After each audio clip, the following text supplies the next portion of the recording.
We've got a few things to talk about. We do. A couple of elephants in the room to get through. A couple elephants. Should we open with the that reporter from Newsroom never emailed me back. The one that emailed you yesterday? Yeah. With the not 45 even a thanks. Not even an acknowledgement. Just Just he sent 45 questions. Use and abuse. You better quote me. When he makes his hit piece. When he makes his hit piece, piece about David from Newsroom, if you're watching this, which you're not. He might be. If he's looking for the elephants David, in the room. If you're doing a deep dive on this podcast right here, mate, just send me a thank you. I answered like 40 questions.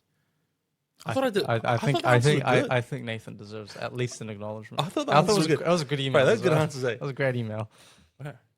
I think it's the most information he's going to get from someone as well. I know. Someone who actually cares. I know. Someone who's actually going to be honest. Right, honestly. Anyway, Arian, when did you come on team? Monday. It's been day 5. I was by myself for a long time. Long time. It was hard. It was getting hard. It's lonely. Yeah. I was a lone pillar. Yeah. But now there's 2 pillars. Now we have 2 pillars. With a pending addition of a third. Third inbound. I think it would be quite interesting. And you know what they say? A 3-pillar building is hard to fall, collapse, divide. Yes. 3 is a special number. Who says that? No one. Us. Who's going to say it? Us. A lot of people. We've said it. We've said it now. We've said it. The emoji's got 3 pillars in it. It does. Yeah. I was trying to find the emoji the other day and I couldn't find it. What did you search? I searched up pillar. Did it come up? It didn't come up. What do you search when you look for it? You just scroll. I went to the building tab. I knew where the buildings were. Yeah, I had to search building. You got to go to the church one. Like, it's here there. Church, yeah. But we're here now. Yeah, I mean, if Apple's listening, maybe you should categorize it as a pillar, or I think if you search pillar, you should. Do you look up we should. I didn't. I did pillar and then I did building, and I got it. It just showed you an emoji of chest here. Agree. You're like, whoa, this is so graphic. When did I use that one? We're using that one. I think we should grow pillar to the point where they make a pillar emoji. I was at Bunnings yesterday. I had to buy a few things. And Ezra was with me, my 6-year-old, for everyone who doesn't know. And there was a company that was selling, I think they were selling blinds, and they were called Pillar as well. Oh, true. And he's like, did you make those? Yes, son. And I was like, how do I explain that there's other people who have the name? Like, that's not our word. That was one of the first comments we got on some of our first content. Was like, you're not Pillar. Pillar is this. And they talked about this other organization. Oh. And I'm like, well, I've got the registration for our specific name and our domains. I think people don't realize that they can, there's lots of words. I've met hundreds of other Nathans. Yeah. You know what well, it's not the one and only Pillar. You want to start a business? It's not just about financing it. You got to come up with a completely original name. Apple. So, yeah, that's the thing. I'm sure there's lots of apples out there. Yeah, well, there's a big Apple industry prior to, I suppose. Well, it was Macintosh at the start, I think. Anyway, that's a side story. I think this is our first podcast, obviously, and we're figuring it out. And look, with our content, what we do want it to be is, obviously, you keep looking in the camera, you're looking at yourself so much. I'm like, I reckon pull your mic down a little bit. I'll give you some tips. I'll give you some pro tips. Thank you. You want to be speaking into the top. You don't want to be speaking into the side. Sit up straight. Getting ready for sit up straight right now. Is this good? I can't see you. Only you can see you. I'm comfortable. You tell me to sit straight. Look comfortable. You don't look very comfortable. I just want to be able to. You look like you're being interrogated back in Iran. Yeah, this is for my US visa. Yeah. That's why I didn't get it. Don't bring it up. This is why I did it. Okay. Yeah, if this is how you looked in your immigration interview, it's no wonder they declined your visa. They're like, what are you going to do in the States? Nothing. I'm so relaxed. I'm so happy right now. Who said I'm going to the US? I'm not going to the US. Oh, you're here for a visa to the US, are you not? I don't think so. Is your name Arian? Is it Arian? Pillar? Well, yeah, who do you work for? To be honest with you, it's actually kind of he discrediting. Who do you work for? Pillar. Who are they? They just started a month ago. Political lobbying. Yeah, he's like, so you've set up the shell organization to try to get yourself a US visa. Very convenient. And that's honestly, Donald runs a tight ship, obviously, at the moment. Does. So I think there's a lot going on for Donald. Yeah, and you're not an engineer, so why would they let you in? Are they letting engineers in? I think H1B1, isn't it? What are they called? H1B1, you have to pay 100K to get in. Do you need 100K? Yeah, I don't need 100K. But No, it's a million, isn't it? No, is it 100? I think it's 100. But Misinformation from me. Sorry about that, guys. it's okay. No, look, honestly, we're sitting down, we're doing this. It's great to have you on board. Great to be here. The first month of Pillar's been fascinating. How's your first week been like? It's been good. I do want to say the first month is.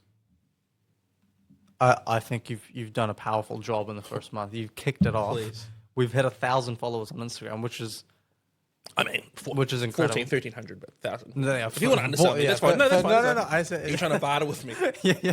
Mate, we're in New Zealand. You need to cut that out. Okay? There we go. Call it what it is. What 1,400?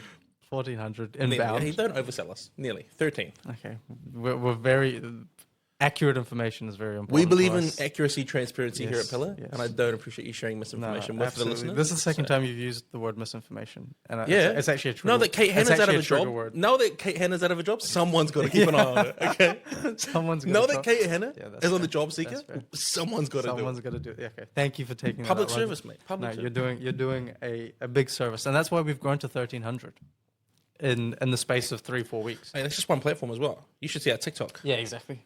130. 10%. 10% of it. We're operating in increments of tens and hundreds, and thousands, obviously.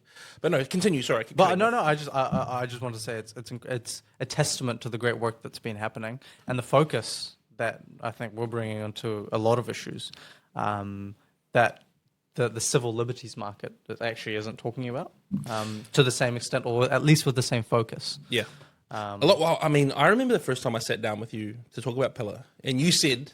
And I've quoted you. I haven't attributed the quote to you, but you were the person who said to me, "Is it not a saturated market? Is there actually a need?" And that was probably one of the most formative questions that someone asked me in the phase of what is Pillar going to be, and what are we going to do? And obviously, you have come on board this week. You're running donor relationships and operations, but you're a co-founder.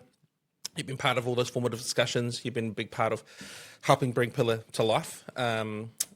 But yeah, it was a really good question to ask. Is it a saturated market? And, I think there are a lot of really great organizations in the space. I think there are a lot of okay organizations in the space. Look, I'm not going to name them here. I'm not going to name them here, but that's fine, And, what I came back to was, well, the issues are persistent. The issues are not ceasing. There doesn't seem to be a slowing down of threats to our civil liberties.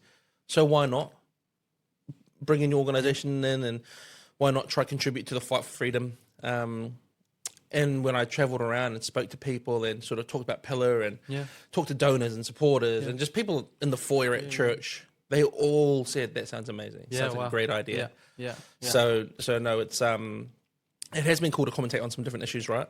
Absolutely. Nice To get out and stretch the legs a little bit. And we obviously have our core values, our core freedoms, our key campaigns that we're looking at over the next 12 to 18 months. But it has been nice to be able to do a bit of a broader commentary. Yeah, I think so. To what you were typically used to. Is that what you mean? To what we were doing, yeah. And obviously, we want to have a really clear focus on what we are trying to achieve. Underpinning that, though, is civil liberties, freedom, that every Kiwi would be free, that we would effectively sum up our mission and we stand firm so Kiwis can stand free. Yeah. And that looks like talking about sort of a broad church of issues, from foreign interference to digital ID, to online harms, to online freedom of expression, freedom of speech, religion, association, assembly, inquiry, thought. Man, I'm just rattling them off here. Firing them off. Don't worry about me. Look at it. I've just been practicing in the mirror. It's all right. Don't. If you ever hear me talking under my breath, I'm just practicing for when I get on the Joe Rogan podcast. But, this is actually practice for the Joe Rogan podcast. This is the only reason we're doing this podcast, is to prepare for that. Well, Deb's asked me, like, over the years, what would you do if you ever got on the Joe Rogan podcast? First of all, I don't even actually want to be on the Joe Rogan podcast. Why not? Because I feel like it would be the hardest podcast to be on. It would be so scary. It would be like, there's people that I've watched on that show that are just like so fascinating. Yes. I feel like a cardboard box comparatively. Complete experts in what they talk about. I watched this guy talk for 3 hours about how mushrooms rule the world. Was that Joe Rogan himself? Or no, it wasn't. And it's like one of the greatest, most interesting conversations I've ever listened to. Yeah. The mycelial mat, I still remember it. And he talked about how mushrooms. Yeah, I've heard about this actually. Yeah. And then I'd get on there and I'd be like, civil liberty. Auckland, New Zealand. Yeah. They'd be like, do you know anyone like famous, like Israel Adesanya? No, not at all. I don't know any of the good Auckland people. which is sad because I've been here for nearly 3 years. I did see Dan Hooker once. I actually don't know who that is. You don't know who Dan This Hooker is is? terrible. Who's Dan Hooker? He's a UFC fighter. He's friends with Israel. Yeah, they all train at the same right. gym. Yeah. They're just unreal. Who are the famous Aucklanders? Yeah, well, I mean, I suppose those Israel. guys come.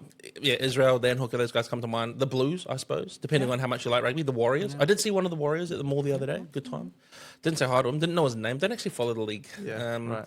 I did see one of the Auckland FC players, the Japanese guy. Oh, yes. Yeah. He's awesome, eh? Osaka or something? I don't know his should name. know the name. But he's nice. You He's so play sweet. ball. He's awesome. He's so I love sweet. that guy. Auckland He's FC, sweetheart. how good. Go. Anyway, mate. Anyway, sorry. Civil liberties. Freedom. Freedom. No, so like freedom of speech, thought, conscience, inquiry, assembly, association, religion, the right to privacy. Yeah. These are the things that we're working on, obviously. You've been doing some really fascinating reading on some foreign interference stuff. Yeah. What else? Oh, you talked about that. Tell me the story about the Furious thing, because we're just talking about it. Okay, we were talking about this morning.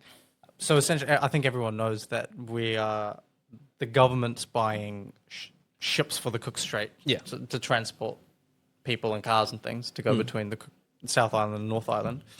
And we had a deal with Hyundai, the Koreans. You allowed to call them that? I don't think that's derogatory. Koreans. Okay, I don't know. Well, I'm look, checking with you. I'm checking with you. We get cancelled in my first week. No, go ahead. I mean, The Koreans? If that's what you want to The call South Koreans, I should be specific. 'Cause specifically. We like the North Koreans. We do. We like the North Koreans. Yeah, no. We don't like You're the taking North us down a Korean. dangerous path here. No, I don't. You think it's One North Korean I don't particularly like. Yeah. But anyway, we had a deal with them. We had, and that fell through because it was too expensive and it was going to take too long and so on and so forth. And I think there was, a $600 million cutout deal that if we didn't go forward with that deal, we had to pay them that much. So I think we paid them that much to get out of that deal. Oh, that's Which, crazy. it was a whole debacle. Anyway. Like a prenup. Yeah, essentially, we had a prenup with the South Koreans. And we paid them a whole lot of money. Come on now. I do want to be careful because, your favorite word, misinformation. No, so you've said it more than me now. Anyway. This is the second time I said it. Keep count.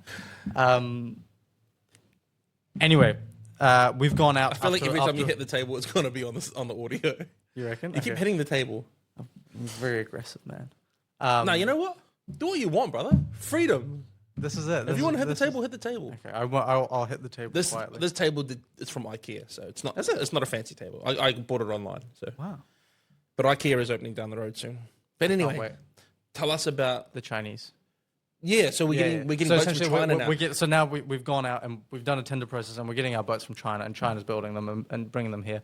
But And this is Winston, his line this up, right? yeah, Minister of Rails. Yeah. With ships, but Yeah. somehow related. Aren't the trains going to be able to go on the ship? or Yeah, something? that's exactly it. Yeah, that's why. Great man, Winston. He's gone out, and the company that's going to do it is a company in the south of China, Guangzhou, Okay. and they. And Do you want me to know where that was? Oh, I thought everyone knows where. Everyone knows where. Why'd you say it and look at me like Guangzhou? Guangzhou, you know? Guangzhou? No, I've never been. I've been to Hong Kong. Is it? I don't know if it's close. That's China. That is, yeah. It's not, but it's not like mainland. It's No. not like real China. Yeah. Anyway, China. so Guangzhou. Guangzhou. boats. The company builds navy ships for the Chinese. So it produces military stuff for the Chinese, and Anne-Marie Brady, who's the top academic, who's very She's outspoken. great. She's awesome. Anne-Marie Brady's amazing. Very well versed onto this stuff, and she's raising questions about whether it's wise for us to be outsourcing to these guys when NZSIS has come out and said the highest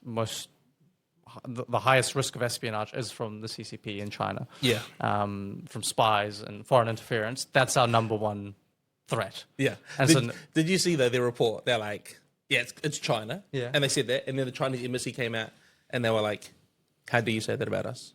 This is just not true. Categorically false. And then there was something else happened, and they were like, oh, so that all happens, right? China's like undoubtedly doing espionage in New Zealand. yeah. The embassy comes out and says, no, we're not. How do you lie about us? Then the local election interference story comes out. Yeah. And then the head of the NZSS is like, yeah, we're not going to name the countries that might be doing it. And I'm like, but you already did. Yeah, you did. You've this already months ago. Now stand on business. say it. Say it with your chest. Say it. Say it's the China. No, like honestly, like why would he backtrack on that? Why? Yeah. Well, Fairies. unless there's something going on. Get the red string. It's the fairies. it's the fairies. That's why you didn't want to break the deal. But okay, so no more fairies from Korea. 600 mil, bang, no Gone. worries. Now we're getting them from China. That's just my taxes. That's fine. That's fine. Use it however you pay- want. you pay You know, taxes. We you all took it pay off me. taxes. Now we're in China. We're getting some boats. We're getting some from the boats. military. From a company that produces military equipment for the Chinese government. And Anne Marie's just raising questions and saying, look, is it wise for us, in light of the threats that China poses? Is she a professor? I think so. Professor Anne Marie Brady.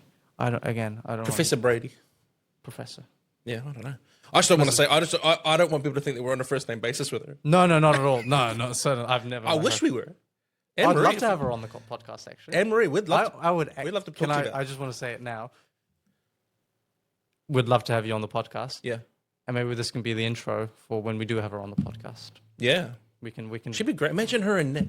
That's what I was just thinking about. That. Yeah. I think they would do an amazing job. We could just sit in the corner and listen. Just a picture of us in the corner, in the. Why not? Make it happen. Anyway, all that to say, she's concerned. It's not wise. And I was actually just reading an article not long ago about China going to the African Union and saying, hey, we'd love to build you your embassy. And they built them their embassy, but they bugged the whole bloody place. And there was just mass surveillance. And then they came out and denied and said, no. And so it's not an irrational fear that there's some worries to have about this. Absolutely. Now, do you know what though? What? I would actually love to listen to what happens in the African embassy. Like, have you seen like African Core? No, I've seen like in the Beninging. I've seen that one. Yeah. But what are you referring to? Oh, just like funny videos from Africa. Yeah. That's so good. Like, why are you gay? Yeah. Who says I'm gay? Yeah. You are gay. You are gay. Bro, imagine you're a CCP intelligence agent. You're sitting there You're an intern in Beijing, and you're writing all the transcripts of what's happening in the African. Pulling your hair out. And it's just that. It's just hilarious. Have you seen the one where he's like, "Who says corruption is bad? Corruption is only bad if you're not part of it." Yeah. Oh man, how good China. So they bugged the whole thing. Allegedly, this is what the article. Who alleged that? Are you alleging that? The article that it was broken by Can't believe everything you read, mate. Can't believe everything you read. From a French source. Oh, from the French. French source. It was a French article that came out and initially broke the news. I'll believe it, mate. I'll believe it. The French. Yeah, I'm a bit iffy with. First the Koreans, now the French. No, I love everyone. everyone. African accent. I thought that was quite a good accent. I was actually quite impressed with my accent. Nah, it's good. It's good. But someone else came out and said, look, if we're going to be worried about the ships, we should be worried about the TVs and the phones and the watches and the laptops that are built in China. And I think fair enough. What I think we should be talking about is we're going out looking for the cheapest option because our economy is not doing so great. And because of mismanagement, now we are the beggars that can't be choosers. Yeah. And we're stuck and we have to go with an option that is, you know, I'm sure there were considerations when we're doing the purchase of like, and so our economic mismanagement is continuously, in this instance at least, and even with the rare earth mineral stuff, is just putting us in a tight situation of like, oh, we'll go with you guys on this time around. But if in a year's time we have issues with the US and China going into a kinetic war or any form of conflict, we'll have to pick a side. But you talked about this with the rare earth minerals because obviously, you called it a tightrope that we're walking between the Chinese and the US, right? Our largest trade partner and then our largest defense ally. Yeah. We have put ourselves in this position that, how do we get out of this? How do we reinstate and bring back to the table choice in New Zealand? Because we can't really become insular. We're not self-sufficient. We don't have the capacity to produce things here. And one thing that was really interesting that you brought up was some of these partnerships and relationships, more than just an exchange of services for finance or cash, have real implications on our policy, on our legislation. Yeah. They do ring fence us in on some of the things that we can and can't do, and some of the things that we are guilty by association of. What do we do? Well, that's exactly the question, because we're stuck, like we were just saying, between a rock and a hard place. On the one hand, economically, so close, and so much employment and money and finances coming from that source, and then our democratic values and our principles are so closely aligned with the Europeans and the Americans. There's lots of options, but they're not pretty options. Yeah. Whether it's diversifying and in a time where you've got the Europeans in actual war, doing trade with them is going to be difficult. And when the Americans are, when Trump's doing his thing with the tariffs and his isolationist policies, it's like, well, if China's buying our food, they're buying our food. So it is it is a difficult situation. And I said it as well earlier in the week. No country is free from foreign interference. Like, everyone's spying on everyone, and everyone knows everything about everyone. But there is an element of values and choice. Yeah. And to the extent that we are compulsed into a position of allegiance or alliance with the Chinese, where we wouldn't want to because they don't align with our values, of freedom of speech or freedom of religion, then we're sacrificing those values at the altar of our finances. Do you know what annoys me? And this is going to make me sound like a real. I don't want to write things off as like conspiracy theory or like cooking. Yeah, no, I 100%. I don't like it when people get called cookers and cranks and kooks. But I don't understand the obsession with being like a good global citizen or like being part whatever of, that means. Yeah, like I don't understand why, for lack of a better term, we don't just focus on New Zealand first. I understand that there's things that we can't do as a nation, that we are hamstrung by ability to produce and manufacture here. But then why we want to be so a part of this like global network? This global how do you mean? Like it's like, oh, the UK and Australia and Canada, we always talk about them as like, oh, their legal system looks like this, so we should implement similar legislation. Or their police are operating like this, so our police should be operating like that. And then it's sort of only saying one half of the fact, because yes, their legislative system or their framework is set up like this, but it's not working. And their police are doing X, Y, Z, but it's also really like not great. And it's just this obsession that seems to keep coming through about being good global citizens. Like, to be honest with you, the Palestinian state recognition thing was huge.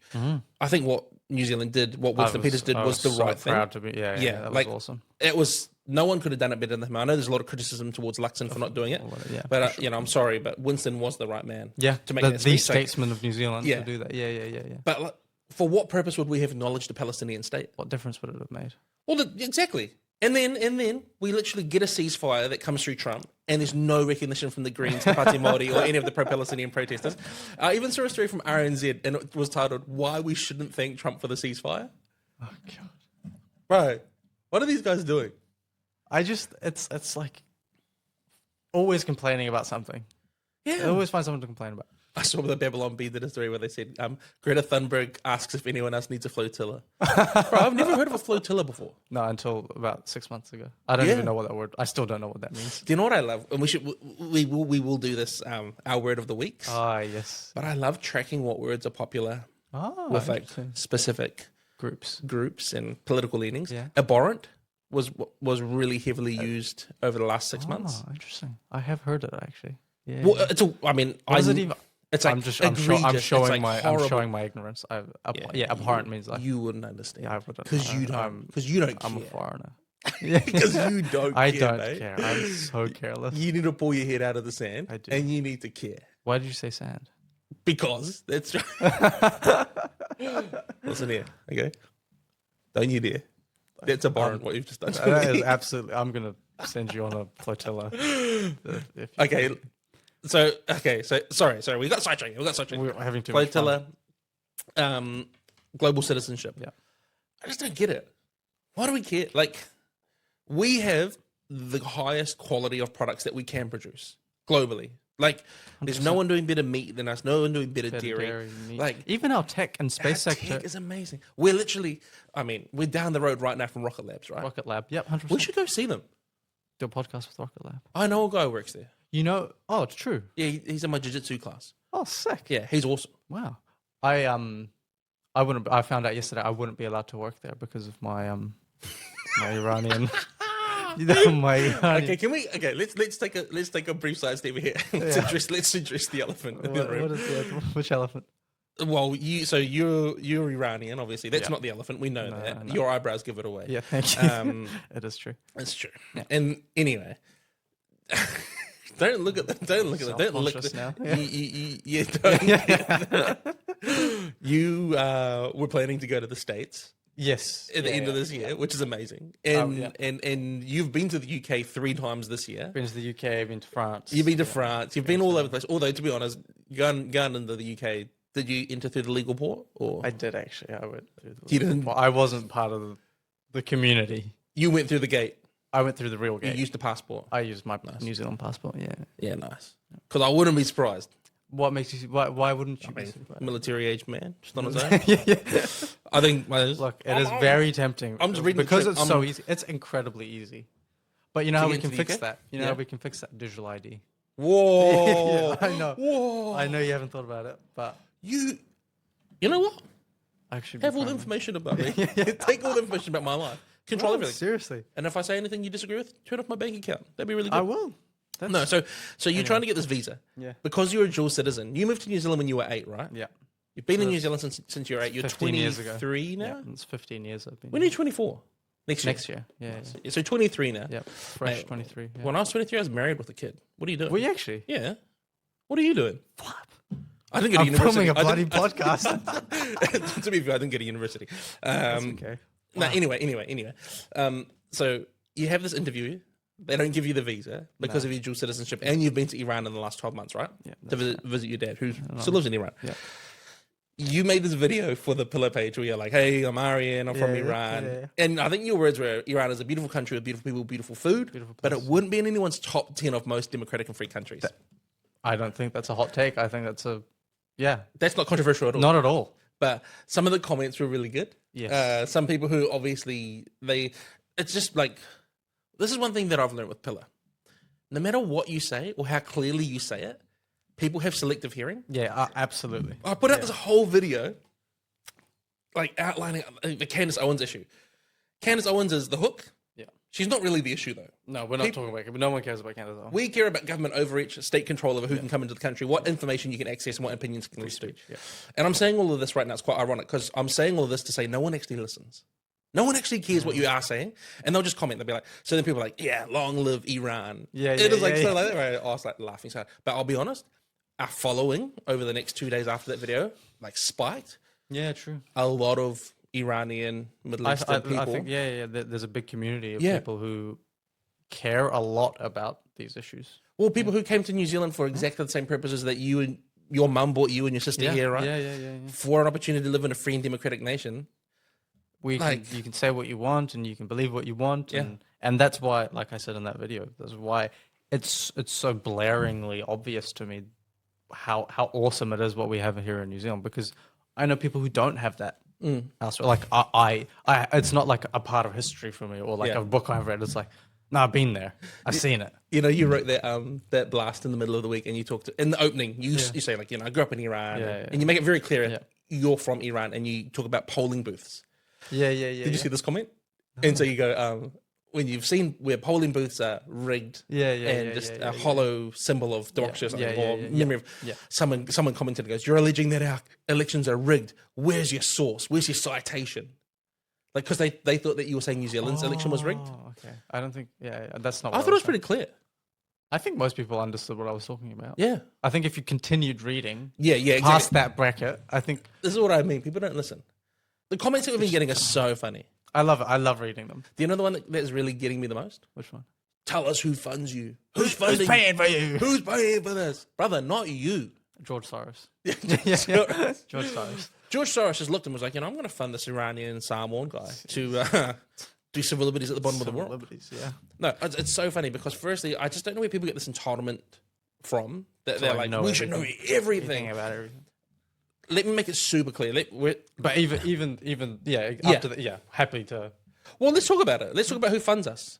And let's talk about how we're funded and what the goal is, right? Yeah. So we're funded entirely. No, let me take it even further back. We're currently registered as a limited company, purely because we wanted to set up before we had some of the other back end admin done. Yeah, we just wanted to get going. And it was sort of a sense of urgency, and we had time pressure. So we set up as a limited company, in which my wife and I set it up. We're both the shareholders, and we set that up with personal investment, and we did the paperwork and got it all legit and whatever.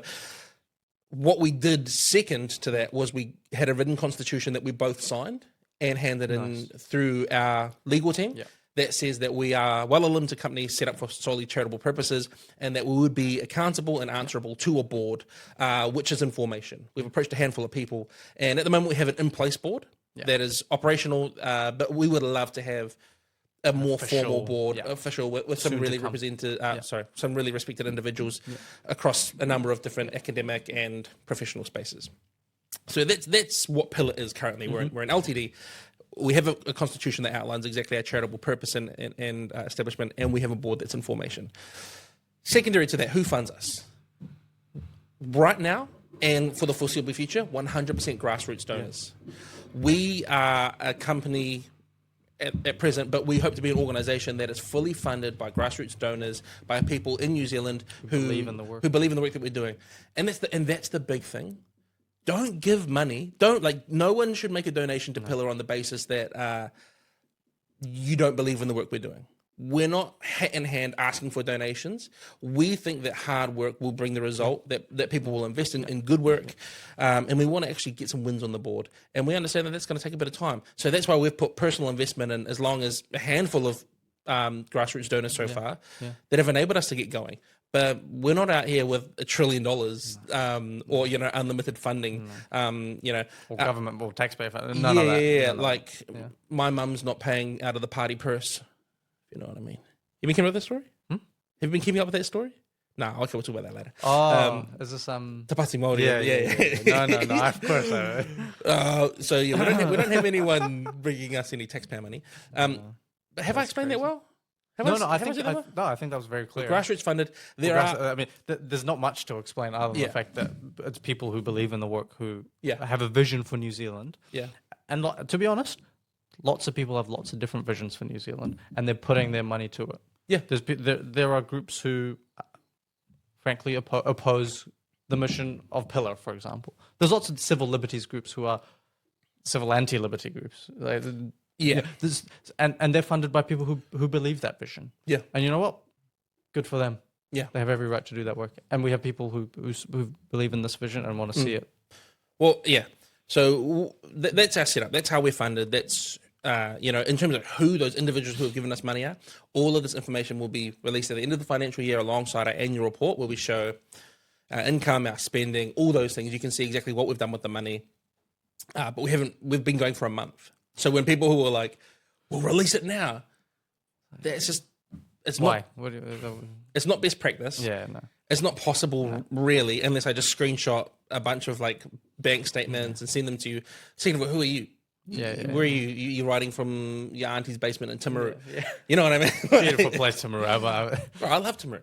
Come on. I've never actually been. But... Well, why do you say you love it? Because I know people from Timaru, so just standing up for them. How dare you? I stand up for people. Tim's hard, bro. I've been there heaps. I've grew up at that house. Oh, of course you did. But anyway, so that's who funds us. That's how we're funded.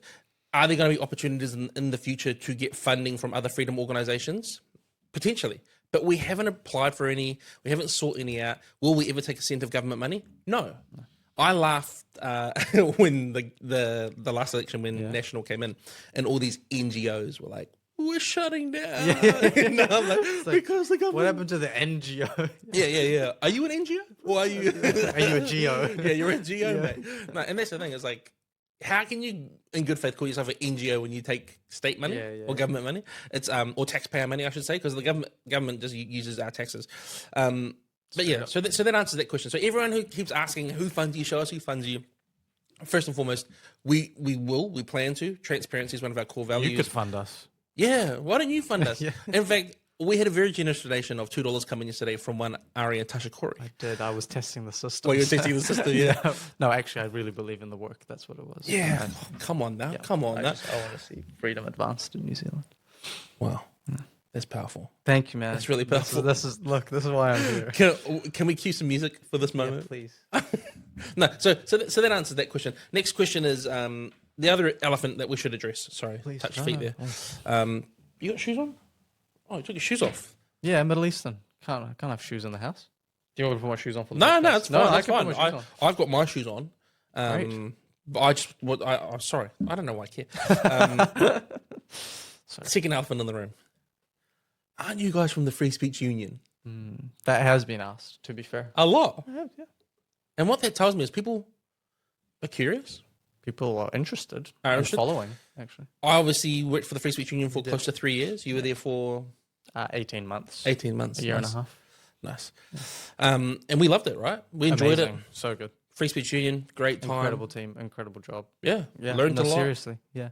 Nothing bad to say about the Free Speech Union that we were a part of and that we enjoyed. What we actually, though, found was we wanted to do something else, Well, which we're allowed to do. 100%. And like we said, I think at the very start of this, it was a vision for a broader remit on different issues. And we were just talking about it in terms of whether it's foreign interference, whether it's digital ID, whether it's online expression for youth. Like we said at the very start, there isn't, as far as we can tell, a focused vision and team that works on these issues. And so, like you're saying, nothing to do with a bad time or a good time. It was just like, oh, we have these skills, we have these opportunities.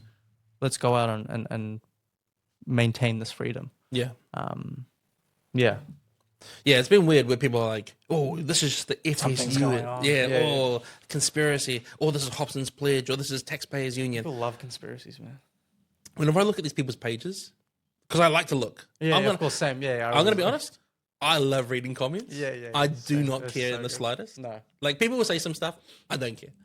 I'm not offended. No. I actually find some of the funny ones really funny. Yeah. The conspiratorial ones I find really funny. Even the meme comments, I'm like, that's so creative. Yeah. Like, I find them so empowering, actually. Yeah. Oh, empowering guy. Empowering. No, well, because I know some people say post and ghost. Don't read the comments. Don't look at it. Just ignore the haters. Maybe, you know. Maybe But that'll change. Yeah. well, I just don't care. I think it's so Yeah, funny. I think yeah. it's important to know what people are saying and what people are thinking about us. I don't let anything take hold because at the end of the day, and I've said this before in private and probably said it to you, I can read your comment, turn my screen off, come And it's gone. and it's gone, and come downstairs and spend time with my wife and children who love me. Yeah. Can go to the gym, do jujitsu, can like all these things, you know, like I have a life beyond what that person thinks about me or that comment says. So I suppose we should make it really clear. We're not part of the FSU anymore. Yeah. We're an independent organization, Pillars Independent. We're not associated professionally or formally with any other organization. We would hope to be complementary, and if there were opportunities to collaborate, we would obviously help with that. I did a video the other day where I mentioned the FSU's comments because they made a great comment. comments. Yeah. But yeah, as far as it goes formally and officially, which is what the organization. Yeah. yeah, we're separate organizations, separate entities, with some overlap in terms of what we want to see. Like obviously, their remit's tightly scoped on freedom of speech, which is great. Fair enough. And we would echo any sentiment about freedom of speech that they would put out. But then we also have stuff that we really want to advocate for that they're not advocating for. Yeah. Yeah. So that's fine. And then in relation to sort of the Hobson pledges and the taxpayers unions and who else have we been aligned with? Anyone else? There's so many, man. There's not that we've been aligned with, but there's so many civil liberties organizations. Should we just preemptively get out in front of some? We're not associated with the Burnett Foundation. We're definitely not associated with them. We're definitely not associated. No. Someone asked me about Family First. Are we associated with Family First? And as funny as on TikTok, and their TikTok was like, their feed was just full of anti-national, anti-Lux, and anti all this stuff. Yeah. And so I'm like, you're not going to love this answer. No, we're not associated with Family First professionally or officially. Yeah. But I really like Family First, and I think Bob is really awesome. I think Bob does a great job, and Nick and I will be speaking with Bob later in November at a handful of events. That's awesome. And then they came back, and it was awesome because they were like, I said, you're not going to like this. And then they came back and said, you're right, I don't like this, but thank you for sharing. There you go, transparency. Said, and they said, it's important that people who are following you know this stuff. Yeah. I got no issue in hiding who we talk to, who we It's associate with. transparency, man. If you Google us, you'll see that I am a very regular host on Bob's Straight Talk show, and you have, well, you've got a few skeletons. You Maxim alum. Oh, I do. Well, it's not a skeleton. It's a very Iran is only the second most controversial connection. No, but it's funny when people think they got you. You know what I mean? With what? With Oh, you used to do the Maxim internship. Yeah. It's like I did, and it was awesome. Yeah, it was great. I learned the best heaps. thing I've done. Yeah. Better that than uni. Yeah. Oh. Yeah. How do you say? Did you go to University of Auckland? I did go to University of Auckland. I had a great time. I'll be very honest. Did you get your? This will tell me how much you valued it. Did you get your degree framed? Not yet. Wow. But I will. No, you won't. I will. I you just told me you got a bunch of maps Yeah, framed. exactly. So I got the maps You framed. got maps that you bought on the side of the road in France. You know what it is? Before your degree. That is a fact. That is true. Priorities, values. Maps. But you know what it is? And maybe I shouldn't say this, but it's like it's at the point where everyone and their uncle has a degree. You know? Come on now. Come on. Well, yeah. I don't have a degree. No, but you know what I mean. No. Winston Peters said something really interesting about Jim Bolger. Yeah. He said it's said that Jim Bolger was the last New Zealand Prime Minister to not have a university degree, and he hopes that that's not. Yeah. I can't remember how he worded it, but he said hopes he's not the last ever. Yes, absolutely. Because I think if we look at what's happening in and around our universities and coming out of there, when we were at university a few months ago, this guy came up to me. So this is a crazy thing. Honestly, I had to work so hard to get a stall at the university. Yeah. Got like I know. I remember all the phone calls, all the rejections, all the hassle and the questions. Yeah. So we finally get in, and there's like us. There's the fire department. There's a pharmacy in our area, and there's something else. Some sort of like Pacific Health group, right? So that's who's in our area of the festival at University of Auckland. No church groups. No other political or sort of centre or right groups. But what there is posters everywhere for the Auckland University Communist Club. Did you see those posters? I did, yeah. And then a guy comes up to me and he goes, I'm a communist. And you don't believe in freedom of speech. You don't believe in this. And he like starts having a go at me. And then I just said to him, well, can you tell me when communism has ever worked? Yeah. And he's like, yes, I can. Oh, when? Tell me when. Yeah. In Russia. I said, really? And he goes, yeah, back in like 1917 for 1 year. For 1 year. And then I go, oh, what happened at the end of that year? Yeah. Well, a lot of people died, but that doesn't matter. Right, it's so funny. Classic. And then I go, what about China? He goes, China's not a communist country. And I go, well, what does the other C in CCP stand for? Yeah. And he's like, no. But we talked for about an hour, right? Wow. And then we didn't get any agreement on anything, but it was actually like, it's kind of funny to have a chat. But the universities, what's going on? There's a lot of questions about what's going on. Why don't you fix it when you were there? Well, look, to be fair, just mentioning the different types of groups, I think they spaced them out. So I think where we were was our groups. And then I was walking, I was leaving, and they had like all the religious groups all together. So it was quite cute. You had the Jews and the Muslims and the Christians all standing next to each other, competing for followers. Well, how are they pitching that? How they're pitching what The Jews, the Muslims, and the Christians. I don't know how they were just standing next to each other. They're all just sitting in their little cubicles and waiting for people. Because the Jews are like, they are the OGs, like low key. They're like you like that guy. They're OGs. They're looking at the Christians like, you like the son. We know the dad. Yeah. Well, we only know the dad. Yeah. That's like Jews are like opposite to Catholics, eh? How so? Because Catholics are like, right, you should talk to Jesus' mum. Yeah. And then the Jews are like, the Jews are like, right, I only talk to the dad. Dad, OG. And then the Muslims are the same. They're like, yeah, like, we only need Allah. Like, Allah is the one. And They love Muhammad, Jesus, though. They allegedly love. I don't want to get. He's a prophet. Yeah. They see him as a prophet. He's the right? greatest prophet. The greatest. Yeah, allegedly. Ooh. Yeah. And he's coming back to judge. Come on, though. Yeah, that's what That's they do. good. That's far as Muslims. Yeah. Oh, That Jesus coming back to judge. So, I think that they do respect him. Yeah. Allegedly, but I don't know. I've heard some incredible Testimonies. Muslim speakers Yeah, at different events. Yeah. Listen to this girl last year in India who spoke about the Muslim economy. Huh. I didn't understand any of it because I have not read the Quran. Yeah. But it was fascinating. And I did talk to her at the end of the conference and sort of picked her brain a little bit and sort of a lot of the things that she was advocating for, I was like, oh, the Apostle Paul wrote about that as well. And then she was like, are you a Christian? Yeah. And I was like, wow, the tattoo on my hand is not by accident, I do enjoy a bit of time in the Christianity. But no, okay. So there were religious groups there. It's just I couldn't see any from our vicinity, so that's fine. No. But that doesn't take away from your main point, which is the source of a lot of the trouble in our society and the terrible ideas about how things should be governed and how the ideas that actually the postmodern and neo-Marxists and all that type of ideas that are permeating our culture in so many different spaces is coming out of the universities, and people are blind to it. Like I've got friends who are in law and super intelligent, smart guys who go in, who learn. And I don't want to sit here and be like, oh, I'm this wise man who knows about postmodern, but I sit down and ask them about what they're learning, and they're just articulating these like critical theory views of, oh well, it's like the white man applying the law based on his race, and so these ideas about how things are governed are coming out of our universities. Yeah, and so we do have to figure out a way to address, not we as in you and I, but maybe you hyping me up. You're about to go fix the bloody place, but the universities are the source of a lot. How I told one of my life goals, not life goal, but one of my side quests. Yeah. Get an honorary doctorate. Yes, I know about this. Yes. Or one of those things. I think you get it. Like a prefix, or like one of those things like those letters you put after your name. Sick. I just think it'd be funny. Yeah, it'd be funny. I think I'll make people call me doctor. Dr. Nathan. Yeah. Yeah. Situationally, of course. Obviously, not in a medical emergency. I'm not standing up. No. But like, not on a plane when someone's hurting. We're at dinner and they want the name for the booking. Doctor. Booking off. I had a friend one time who booked a flight on Air New Zealand and put his thing as doctor, and he got in trouble.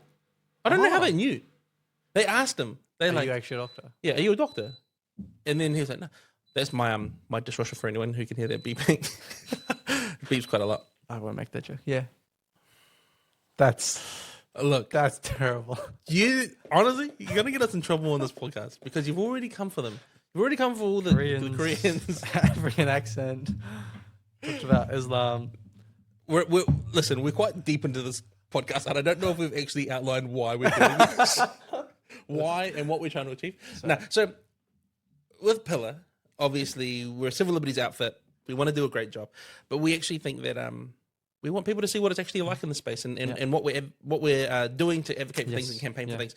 So trying to present, like, we want Pillar to feel like you're in the team as well. Yeah.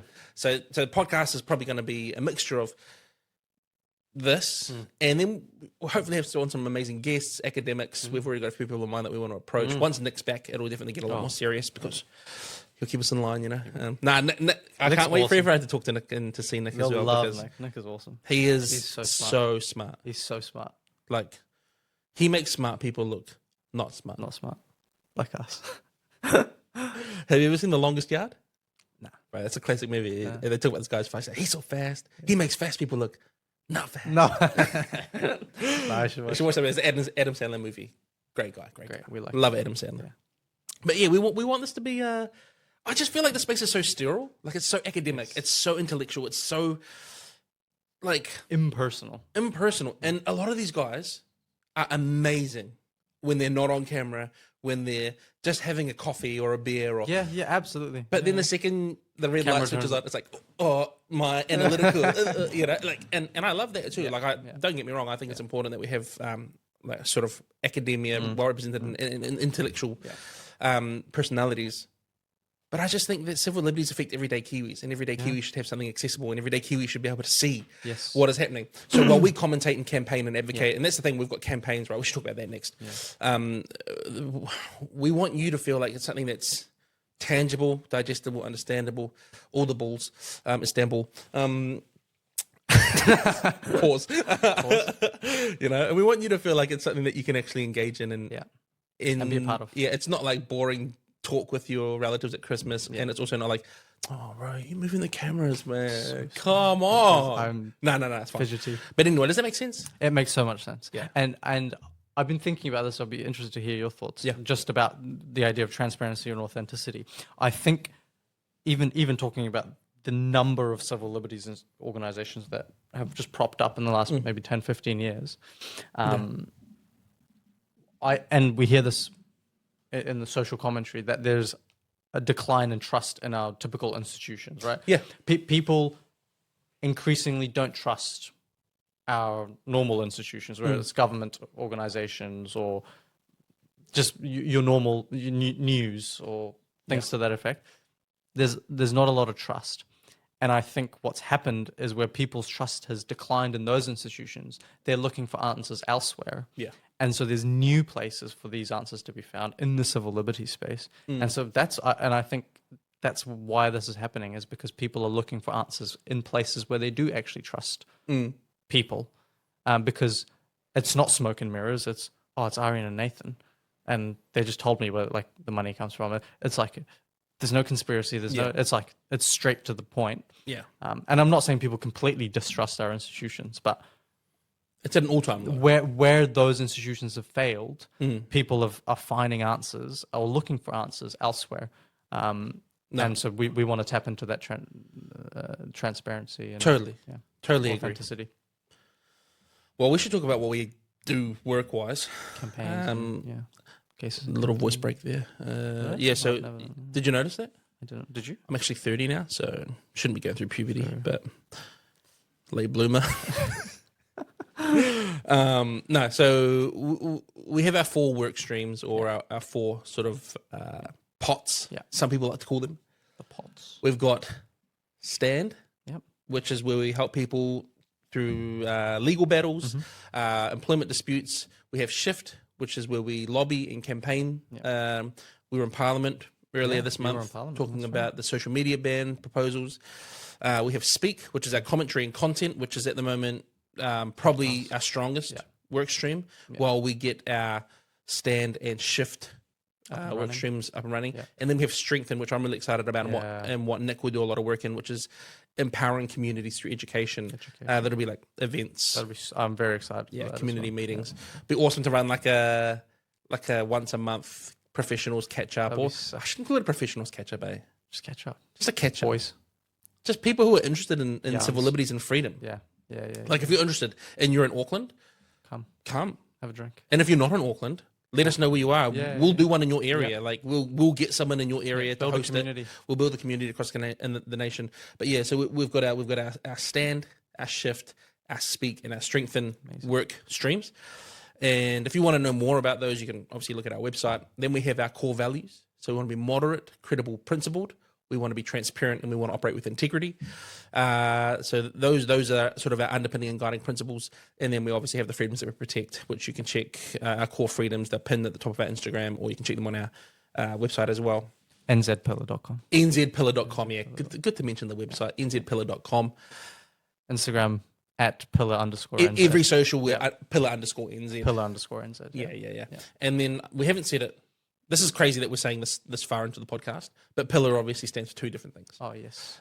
Firstly, it's an acronym for protecting individual life, liberty, and rights. Oh, he knows it. And then it's a reference to restoring the pillars of democracy, which is great. And then we have a vision and a mission, which I just wanted to let me just read it to you, because I want to do it justice, word for word. Our vision is this. We envision a culture that cherishes freedom, a system that prioritizes liberty, and people who recognize the innate value and dignity in one another. That's a great vision. Amen. So freedom in our systems, and liberty in our systems, and people that recognize the innate value and dignity in one another. And then our mission is that we would fight for individual liberty by restoring and strengthening the pillars of democracy: freedom of speech, conscience, thought, inquiry, religion, assembly, and the right to privacy, through courtroom action, legislative reform, public campaigns, and community mobilization. Our mission is clear. We stand firm so every New Zealander can stand free. Who wrote that? A little bit so good. A little bit me, you know. No, and that sort of sums up who we are, what we do, and we're just gonna have a good time while we do it. And if people see value in the work, if you guys see value in the work, please feel free to donate.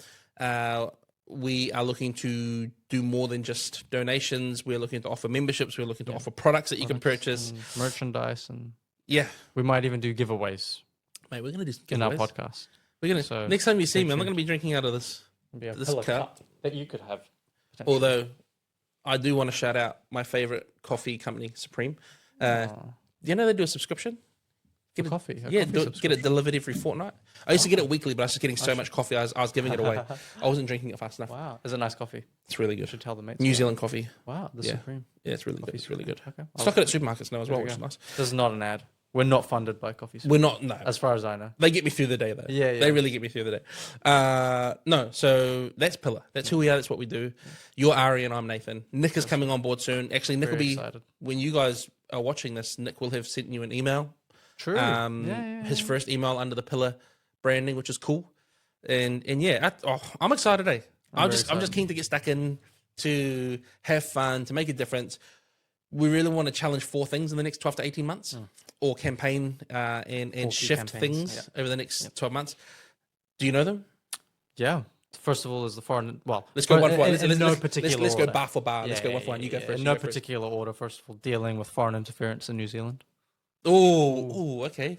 I'm gonna say we're gonna push back against digital ID and online restrictions.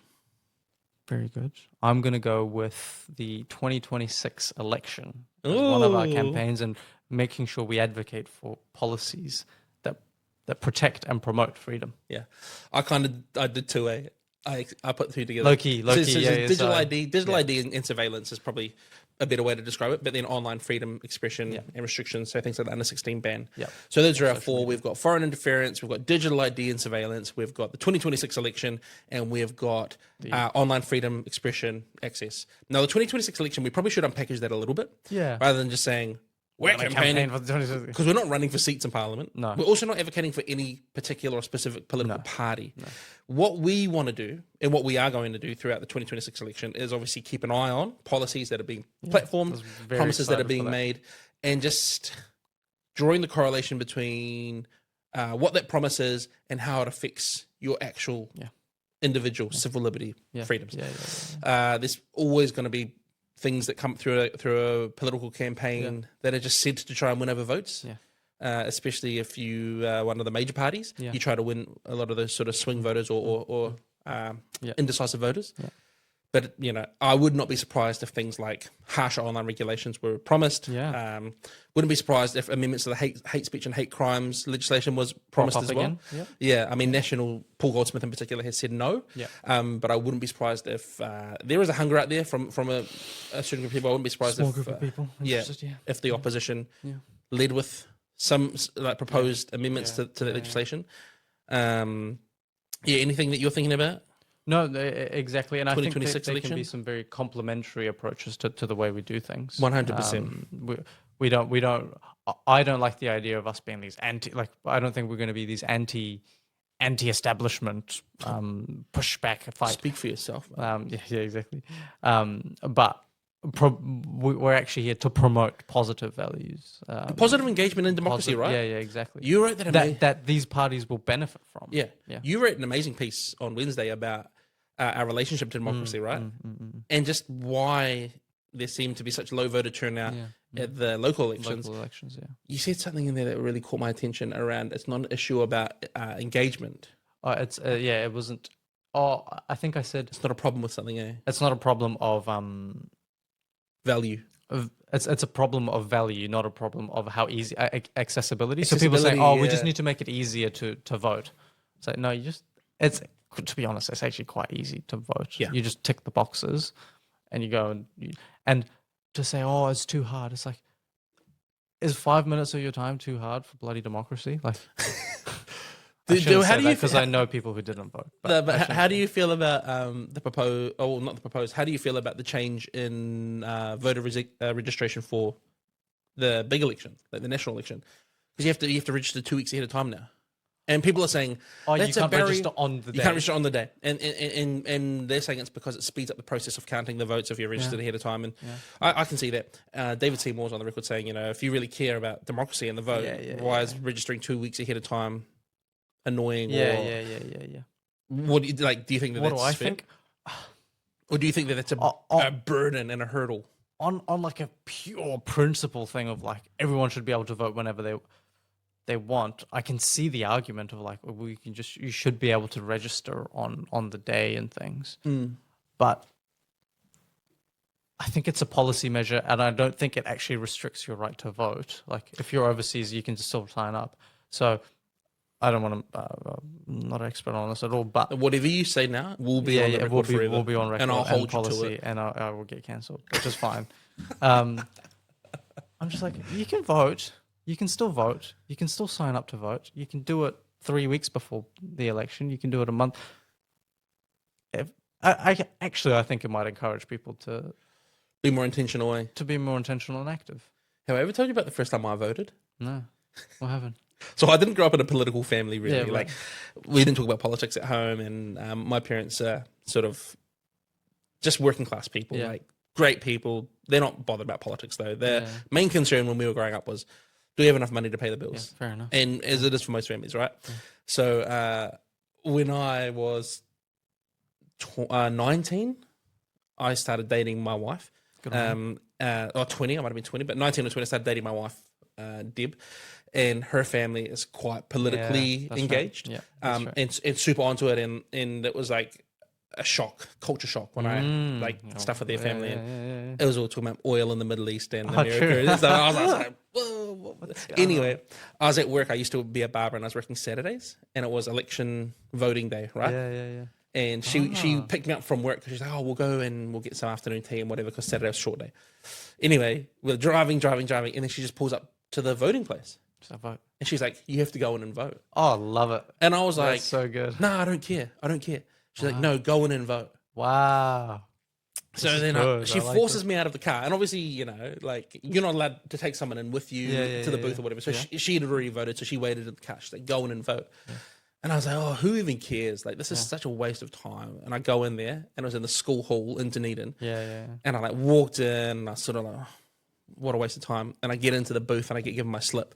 And I look at it, and there's all these names, and the party vote, and candidate, and all these things. And I got nervous, and I was like, oh. And I think in that moment, I realized how important responsibility, the weight of voting actually was. Yeah. And I was like, I wish I had researched. I wish I had paid more attention. I wish I had a bit more of insight. Yeah. And this is in what year would this have been?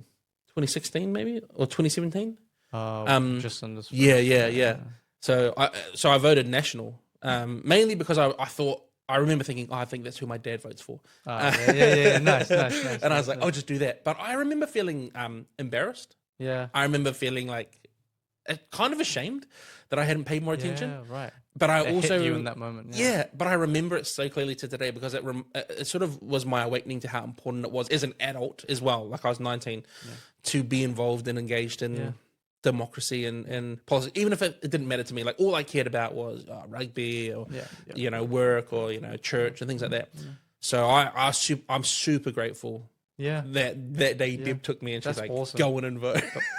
That's amazing. But you've always been politically sort of engaged because of, like you said in your blast, it's more of a cultural norm in Iran, right? I think in the Middle East, you talk to anyone in the Middle East, they're all so political. Everyone cares about politics. Yeah. And I think, and this is kind of the comment I made, is in the West, or at least in New Zealand, we have this, I think the people who don't vote, and there's a large number of them, we are so non-vigilant and so trusting of like, well, everything's been fine, everything will continue to be fine. Yeah.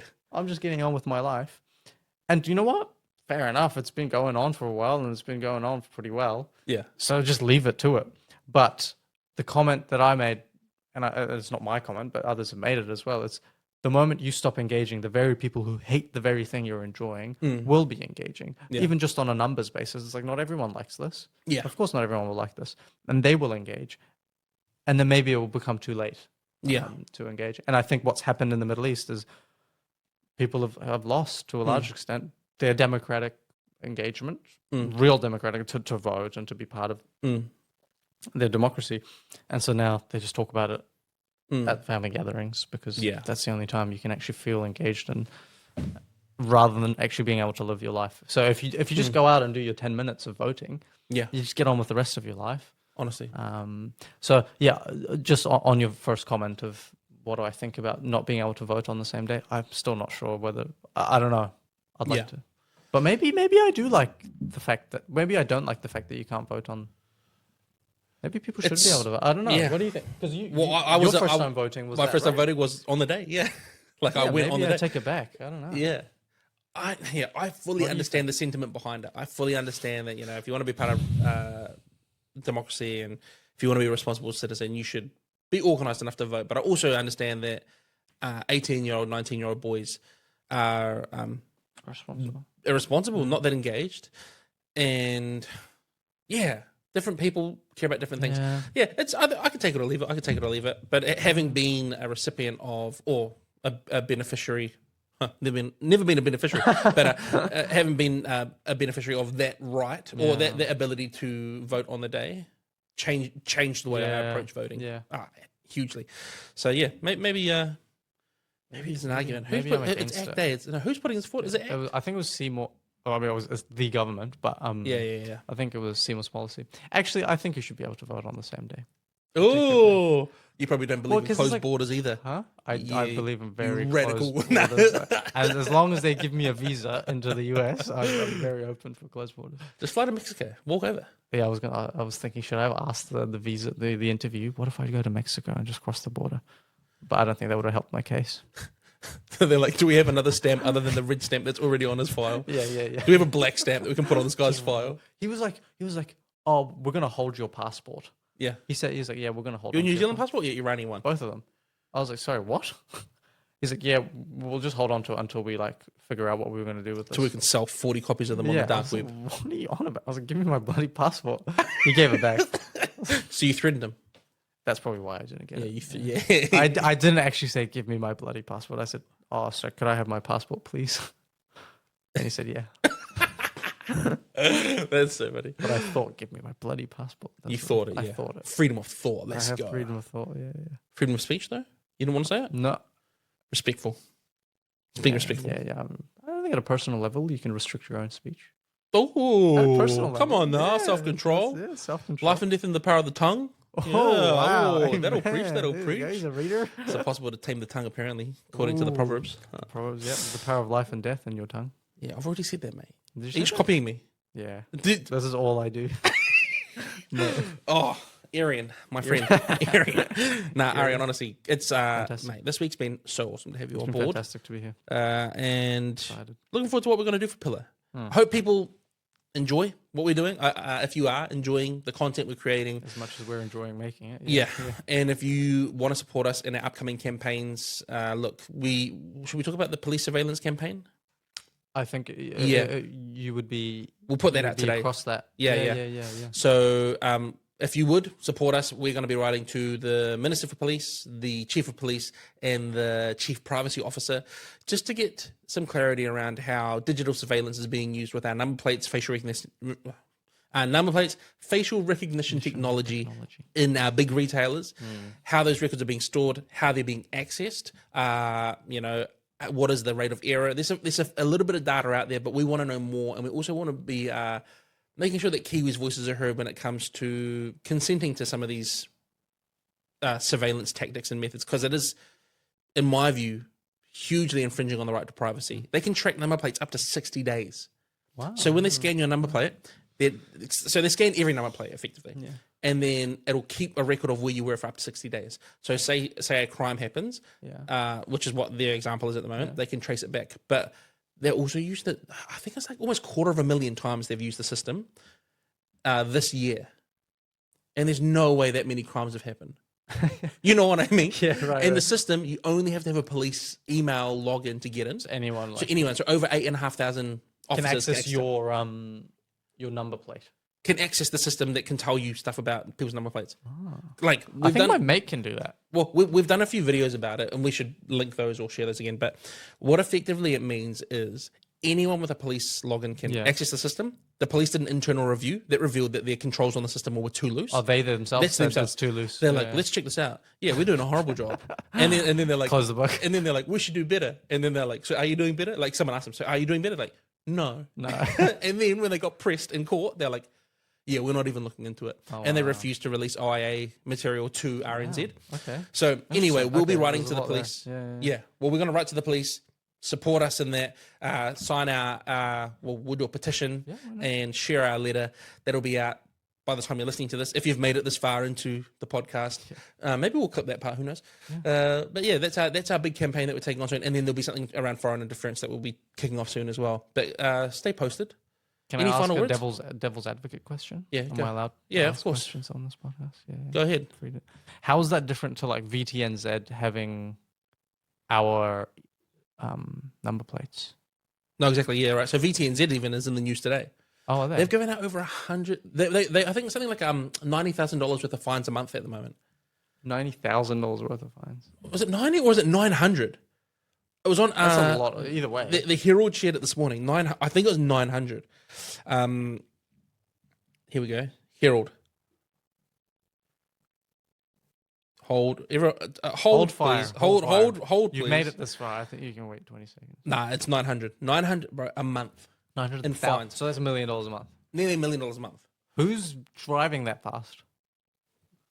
Not me. Not. I was going to say my number plate number. Not That's me. out there. No. So great question. Well. So, and that's what a lot of people will say in response to any surveillance thing. Well, they've already got your information. Yeah. They've already got your data. Yeah. Sure. Information is out there in some form, some shape, when you opt into being part of a certain system. But you opt in, right?